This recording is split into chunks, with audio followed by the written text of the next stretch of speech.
Hello दोस्तों, तो कैसे हैं आप लोग। तो आज हम जिस सीरीज़ की बात करेंगे वो है इंडिया वेस इंग्लैंड टेस्ट सीरीज़ है।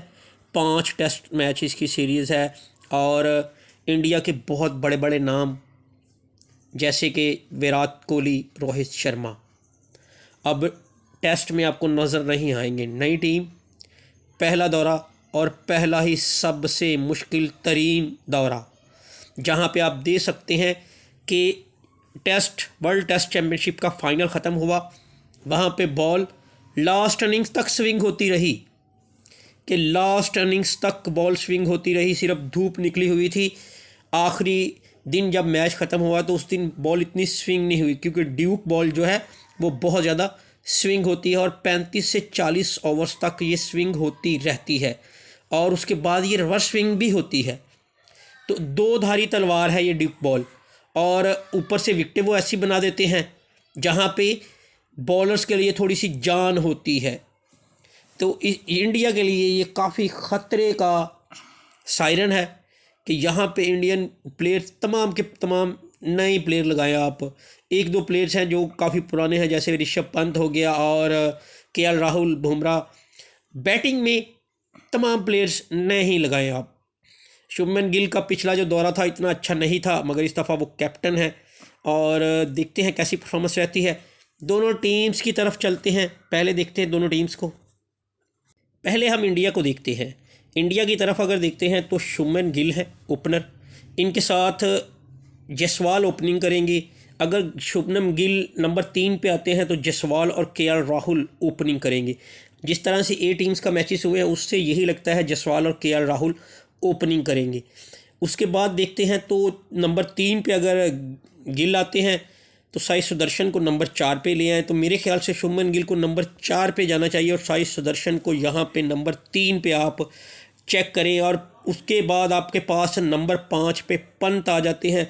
उसके बाद आपके पास ऑप्शंस तो हैं, आप शार्दुल ठाकुर को खिलाते हैं या नीतीश कुमार रेड्डी को खिलाते हैं। विकेट के हिसाब से अगर देखा जाए तो जहाँ पे ज़्यादा गेंद स्विंग हो रही हो वहाँ पे आपको शार्दुल ठाकुर को खिलाना चाहिए, क्योंकि शार्दुल ठाकुर ने भी टेस्ट में काफ़ी अच्छी परफॉर्मेंस दी हुई है, बैटिंग के साथ भी और बॉलिंग के साथ भी। नीतीश कुमार रेड्डी ने ऑस्ट्रेलिया में सेंचुरी लगाई, मगर उसके बाद वो परफॉर्मेंस नहीं दे सके, या वो यंग थे, उनके ऊपर प्रेशर ज़्यादा पड़ गया और वो उस तरह से परफॉर्म नहीं कर सके। उसके बाद आपके पास आ जाते हैं जडेजा। विकेट के हिसाब से ही आप खिलाएंगे इन्हें। अगर विकेट में स्पिन होगा या विकेट में स्पिनर की ज़रूरत होगी, मगर यहाँ पे पूरे 5 टेस्ट मैचेस में आपको एक स्पिनर तो खिलाना पड़ेगा।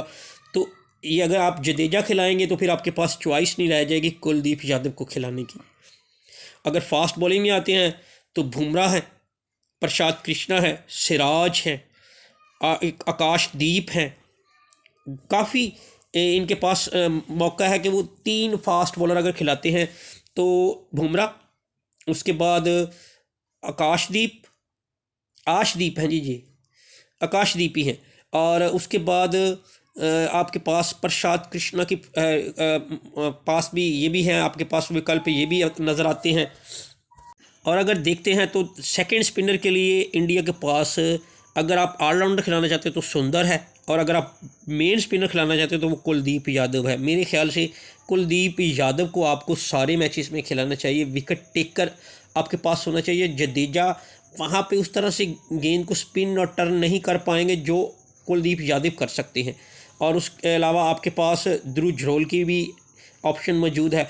ये बहुत उम्दा प्लेयर है। इन्होंने अब इस बार भी काफ़ी अच्छे रन्स किए। पिछली दफ़ा ऑस्ट्रेलिया के टूर पे जब गए थे तो ए टीम की तरफ से इन्होंने तन तरह अकेले काफ़ी अच्छे रन्स बनाए थे। तो ओवरऑल देखते हैं तो इंडिया की बैटिंग का इम्तिहान होगा शुभमन गिल, जसवाल, राहुल, सुदर्शन, पंत कि ये कैसा परफॉर्म करते हैं, इनके ऊपर होगा। अगर ये इनकी बैटिंग वहाँ पे 350, 400, 350 से लेके 400 के दौरान रन्स बनाती है तो तमाम मैचेस में आपको बहुत अच्छा खासा कलर मिलेगा, क्योंकि इंडिया की बॉलिंग बहुत अच्छी है। बैटिंग को परफॉर्म करना पड़ेगा वहाँ पे।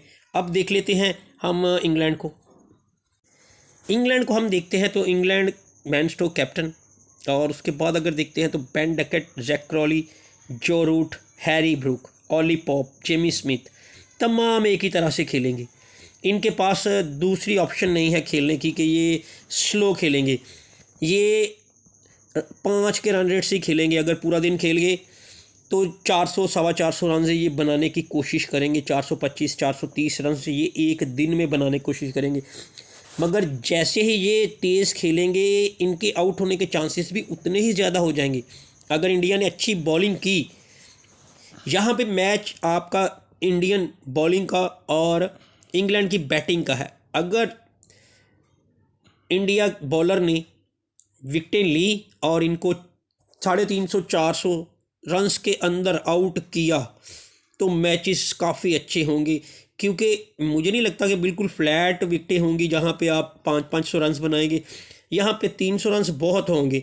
अगर जिस तरह से अगर हम टेस्ट देखते हैं, वर्ल्ड टेस्ट चैम्पियनशिप का फाइनल देखते हैं, तो वहाँ पे 300 रन्स नहीं बने किसी भी इनिंग्स में। और पहला जो टेस्ट है हेडिंग्ले में है, वहाँ पे हमेशा बॉल सीम भी होती है, स्विंग भी होती है। मगर अगर आप पीछे चले जाएं कुछ अर्सा, 2005 या 4 की सीरीज़ थी जहाँ पे संजय बागर ने ओपनिंग की थी, राहुल द्राविड़ ने भी सेंचुरी लगाई थी और उसके बाद सचिन तेंदुलकर 190 प्लस कर गए थे एक सबस विकेट के ऊपर भी, और एक इनिंग्स से इंडिया ने वो मैच जीता था हेडिंग्ले में। तो उस लिहाज से अगर देखें तो हेडिंग्ले में रन्स भी बनते हैं, मगर ज़्यादातर यहाँ पे सीम और स्विंग होती है। पहले टेस्ट में इंडिया के पास बहुत ज़्यादा चांस है कि ये इनकी बैटिंग को पकड़े। अगर इंग्लैंड की बॉलिंग देखते हैं तो मुझे इंग्लैंड की बॉलिंग में कोई ऐसी चीज़ नज़र नहीं आती कि जो इंडिया को उड़ा के रख दे। किस तरह से एक सिर्फ वॉक्स हैं जो पुराने बॉलर हैं जिनका थोड़ा तजर्बा है। ब्रेंडन कार्स है, वो क्लास नहीं है कि एक ही सेशन में ये 6 विकेटें ले जाएं। शोएब बशीर स्पिनर है, इनका चांस बहुत मुश्किल बनेगा क्योंकि जेकब बैथल और इनके दरमियान काफ़ी टफ मुकाबला है। देखें किनको दोनों में से किसको खिलाते हैं पहले मैच में। जॉश टंग है, अभी इनका कैरियर स्टार्ट है। जेम्स ओवर्टन है, ये भी मुझे उस क्लास के बॉलर नहीं लगते कि ये आपकी इंडियन बैटिंग को तबाह करके रख दे। ऐसे नहीं होगा। बॉलिंग में इंग्लैंड काफ़ी पीछे है, ना वुड है ना आर्चर है, और जो भी बड़े बड़े नाम हैं इंग्लैंड क्रिकेट में फास्ट बॉलर्स के कोई नहीं नज़र आ रहा। ये वो बॉलर्स हैं जो बैकअप के बॉलर्स थे। सैम्स कुक हैं, ये भी नए बॉलर हैं अभी। तो बॉलिंग देखें तो कुछ नहीं है, बैटिंग इनकी बहुत अच्छी है। बैटिंग को पकड़ना होगा, और इंडियन अगर ओपनर्स पहले 10 ओवर सर्वाइव कर जाते हैं हर मैच में 10 से 15 ओवर्स, तो रन्स बनाना इतना मुश्किल नहीं है यहाँ पे इंग्लैंड पे। तो ओवरऑल देखें तो ये पहला मैच ही जो है इसमें ही इंडिया के बहुत ज़्यादा चांसेस है कि ये अच्छा परफॉर्म करे और इंग्लैंड को प्रेशर मिले है। अगर इंडिया यहाँ पे सीरीज ड्रॉ भी करती है तो इंडियन टीम के लिए ये बहुत बड़ी जीत होगी, क्योंकि उनके 2 बेहतरीन किस्म के प्लेयर रोहित शर्मा और विराट कोहली जाते हैं। मगर उनके बाद जो टीम आती है वो इंग्लैंड से टेस्ट सीरीज़ बराबर करती है। यहाँ पे मैं जीत की बात नहीं कर रहा हूँ।